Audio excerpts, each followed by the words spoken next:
Hello again, ganda ka chika life! Kumusta po kayo mga kachika? Heto na naman po tayo para sa ating panibagong showbiz update. Mr. Paolo Abilino, bakit nga ba? Hindi nga po mga material at mamahaling bagay ang best na regalo nga po ni Mr. Paolo Abilino sa kalab team niya pong si Miss Kim Chiu. Mahilig nga po makinig ang aktor sa mga kwento ng kanyang kapareha. The best gift ko nga po kay Kimi ay ang pakikinig ko sa mga kwento nito. Sabi nga po ni Miss Paolo sa panayam sa kanya sa entertainment media. More than any material thing, yun talaga. Ang dami nangyayari, nakikinig po talaga siya sa akin.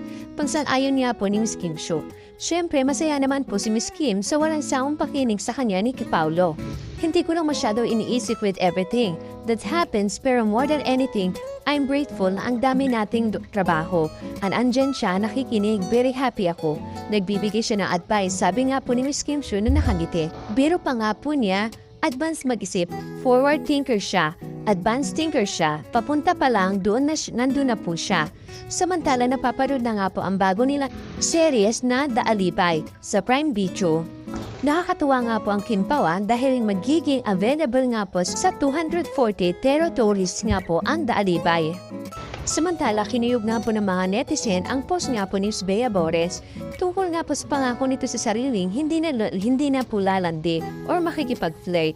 Ito nga po ay kahit financial capable na siya, sa kanyang FB noong November 4, 2025, ibinahagi niya ang video kung saan kinukuhanan niya ang sarili ng blood pressure. Sabi nga po ni Ms. Bea sa kanyang caption, no matter how financially capable I am, I want landandin niya po talaga.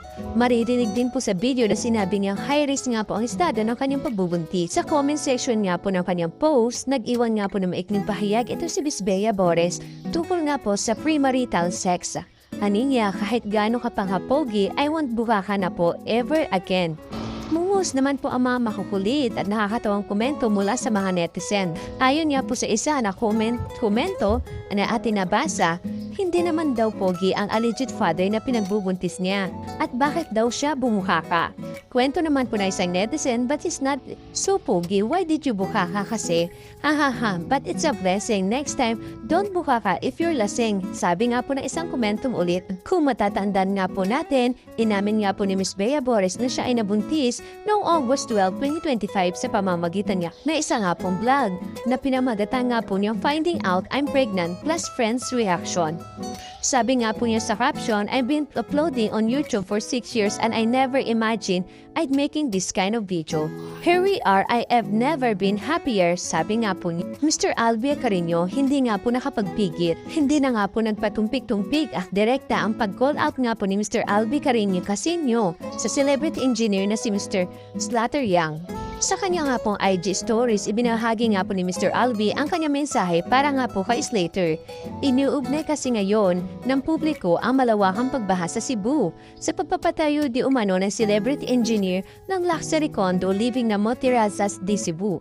Pinalikan nga po ni Mr. Albi ang pahayag noon ni Slater na tiniyak na pakikinggan niya ang hinaing ng mga residente kaugnay nga po sa proyekto.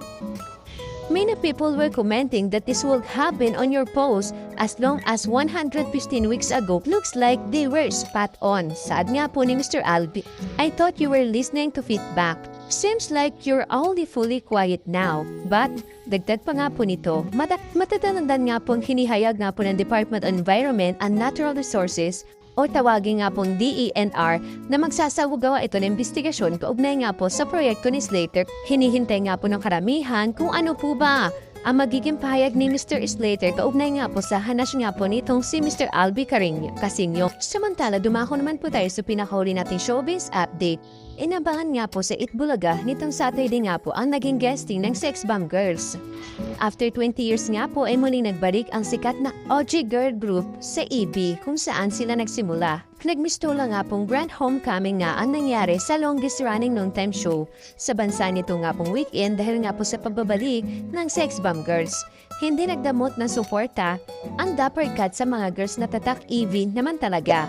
Ang haba nga po ng production number nila. Nagsimula ang dance number nila sa medley na mga kanta ng Beyonce na Ego at Baby Boy. Kasunod nga din po nito kinanta at sineo nila ang first hit song nilang Bakit Papa, na career single nga po ng debut album nilang Unang Putok. Bali-bali, Platinum Award ang nakamit na kasikatan nga po na nasabing kanta. Nagbigay-pugay pa rin po ang girls nang siisayaw niya at kantahin nilang Awitin Mo at Isasayaw Ko ng BST and Company. At hindi lang po doon natapos ang guesting ng Sex Bomb Girls sa TVG Noontime Show. Kinaaliwan din nga po ang pakikipag-showdown ng OG Girl Group sa mga grupong humamon sa kanila sa dance floor. Nakipaglaban nga po sa pagkanta ng Crush Kita ng Sex Bomb Girls at Sex Bomb Girls sila yung plus-size girls nga winners nga po sa For Heavy and Healthy Models. Contest nga po itong Ekbulaga at pumalit bilang dancer sa Laban o Bawi game segment ng show noong 2014. Winner din nga po ang dance showdown ng Pinoy Girl Group with Femi MNL sa kantang The Spaghetti Song. Super riot naman po talagang nangyari nang lumabas sa stage sina Alan Kay, Paul Abalisteros, Wally Bayola at Ian Reid sa misturang P-pop girl nga po na grupo ang mga itsura. Halukay Ubi naman po ang kantang ipinerform nila kasama nga po ang Sex Bomb Girls. Wala nga po si Miss Rochelle Pangilinan sa AB Studio pero binati naman siya na mapasama niya dahil nanonood daw ito sa TV. No-show nga po ito si Miss Rochelle Pangilinan dahil po may exclusive contract daw po kas ito sa GMA7. Si Miss Pia Pangyarihan nga pa ang emosyonal at umiyak na nagsalita on behalf of the group na nagpasalamat sa Itbulaga. Dahil muli raw sila nakabalik sa una nilang tahanan at kung saan talaga sila nagsimula. Sa huli nga po ay hindi nakatanggi pa si Mr. Henyo Master Joey De Leon.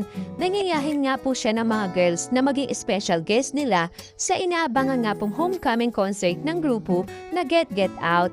The Sex Bomb concert nga po on December 4 sa Araneta Coliseum. Thank you for watching.